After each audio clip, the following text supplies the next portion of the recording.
अब हम ज़रा मईशत की बात करते हैं। मईशत के जो इंडिकेटर्स नज़र आ रहे हैं वो भी बहुत बेहतरी की जानिब गामजन है और खुशाइन बात है। ब्लूमबर्ग ने पाकिस्तान को उभरती मईशतों में सरफहरिस्त करार देते हुए मुल्क के डिफ़ॉल्ट रिस्क में नुमायां कमी की पेशगोई की है और उन्होंने कहा है कि ये एक बड़ी सिग्निफिकेंट चेंज आया है। एक दौर था जब कहा जा रहा था कि मुल्क डिफॉल्ट हो गया है, बिल्कुल दहाने पर खड़ा है, एक हफ्ते के रिजर्व्स हैं और ये सारी चीज़ें, तो इससे हम निकल आए हैं और अब ये परसेंटेज कम होती जा रही है डिफॉल्ट रेट की। अच्छा, 3.4 अरब डॉलर का कर्ज चाइना ने हमारा रोल ओवर कर दिया है और इसके साथ साथ इकोनॉमिक स्टेबिलिटी आ रही है और हमारी वजूहत जानना बड़ा जरूरी है कि माशाल्लाह अगर हम उस लिस्ट में आए हैं तो क्या बेहतरी, क्या वजूहत, बिल्कुल। तो ये वजूहत जानने के लिए मारूफ इकोनॉमिस्ट फरीद आलम साहब ने हमें ज्वाइन किया। फरीद साहब, बहुत शुक्रिया, आपने वक्त दिया हमें। ये बताइए, जो रिपोर्ट आई है ब्लूमबर्ग की, कितनी खुशाइन है और ये इंडिकेशन है कि पाकिस्तान की मईशत सही सिमत में गामजन है? थैंक यू वेरी मच जी। हम लोग आपस में तो पाकिस्तानी और इकोनॉमी को संभालने वाले, देखने वाले, फॉलो करने वाले, हम लोगों को तो ये बातें समझ आना शुरू हो गई थी बहुत देर से।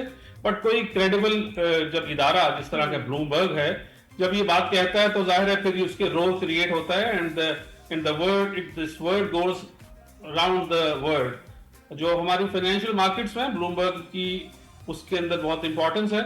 और जब उसने बताया कि हमारा CDS यानी क्रेडिट डिफॉल्ट स्वैप जो है वो 11% कम हुआ है, तो obviously it's a great news for the country and for the investors and the potential investors of euro bond and other bonds of Pakistan. इसका मतलब ये हुआ कि जो आप बहुत सारे लेंडर्स जब पूरी दुनिया में जब डेवलप्ड वर्ल्ड पे इन्वेस्ट करता है तो वो आफ्टर इन्वेस्टिंग वो इंतजार करते हैं या देखते हैं या साइमल्टेनियसली वो देखते हैं कि अगर हम इसको इंश्योरेंस कवर ले लें कि खुदा ना खास्ता अगर रीशेड्यूल हुआ या डिफॉल्ट हुआ तो हमें क्या क्या इसके रिपरकशंस आ सकते हैं। तो CDS बहुत सालों से इसको बहुत दुनिया मॉनिटर करती है कि CDS उस कंट्री का क्या है।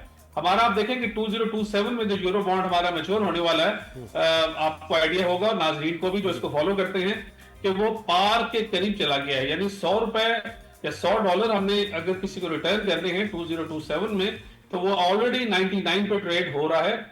इसका मतलब ये हुआ कि यही $100 45 या 50 पे ट्रेड हो रहे थे, लेकिन अब जो है लोगों को पता है कि इंशाल्लाह पाकिस्तान की मैशियत थोड़ी मजबूत हो रही है। इससे सर को डॉलर की रेट पे फर्क पड़ेगा कि डॉलर विल गो डाउन? आपको लगता है इसमें हम थोड़ा बेहतर काम कर सकते हैं?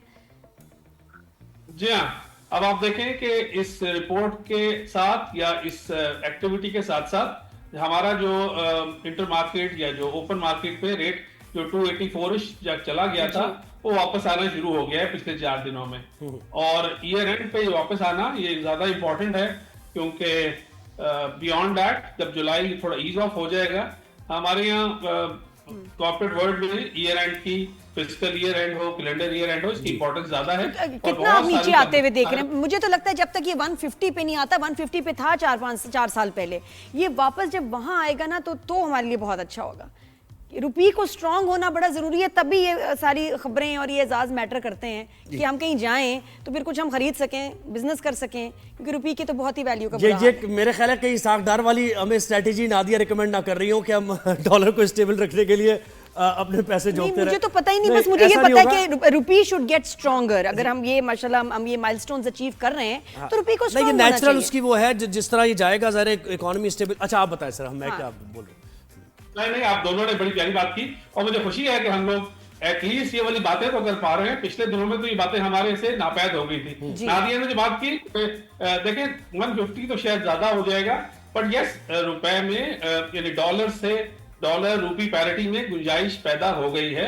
और एक कुलिया या फॉर्मूला यूज होता है पूरी दुनिया में इसको कैप्चर करने के लिए, उसको हम रीर कहते हैं, REER, real effective exchange rate.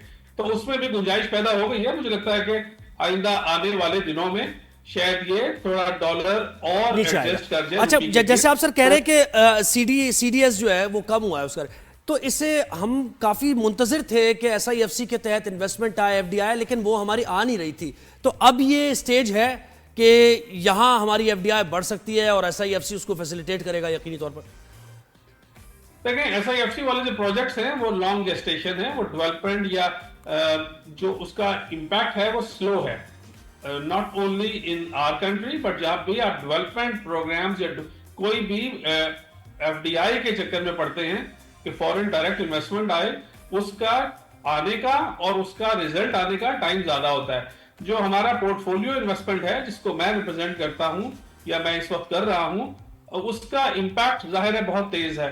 तो हमारे यहाँ जो अभी पाकिस्तानी मार्केट से पैसा जो स्टॉक से या इक्विटी से निकला हुआ है वो बहुत बड़ी एक फिगर है, जो कि $275 मिलियन और देयर अबाउट। तो बहुत सारा पाकिस्तान से पैसा निकल गया था फॉर वन रीजन और द अदर। अच्छा सर, मुझे बताइए ये कितना तशवीशनाक है। एक जगह में पढ़ रहा था, रिपोर्ट थी कि 662 अरब से जायद का ब्लैक होल है पाकिस्तानी इकोनॉमी में, टैक्स कलेक्शन में। तो ये तो बहुत 662 अरब तो बहुत होते हैं। रिफॉर्म्स एक तरफ हम कह रहे कर दिए हमने, दूसरी तरफ ये 662 अरब भी। जो एफबीआर के जो भी चेयरमैन आता है या जो इंडिपेंडेंट व्यू लेते हैं इकोनॉमी पे, वो ये फिगर्स लेके आते हैं और काफी हद तक मुझे लगता है फाउंडेड भी होती होंगी। But I think just saying कि ये है whole, it will not serve the purpose. We need to go a bit beyond that and dig deep into कि भाई कहाँ लूप होल्स हैं, कहाँ आपने इसको प्लग कर दिया और कहाँ से क्या चीज आपके पास आई। अभी आपका बजट अप्रूव हुआ, बजट के अंदर आपके टैरिफ्स के ऊपर आपने देखा बड़ी हुए मसाइल, लेकिन आहिस्ता आहिस्ता जो हम लोग ये देख रहे हैं कि जो हमारा एफबीआर आज से 3 साल पहले कैलकुलेट करता था या जो ला सकता था पैसे, उसके 3 गुना 4 गुना ज्यादा अब ला रहा है। अगर हम 13.8 ट्रिलियन की बातें कर रहे हैं या 13.5 रिकवरी बड़ी जरूरी है। तो आज थैंक यू सर, बहुत बहुत शुक्रिया आपके टाइम का।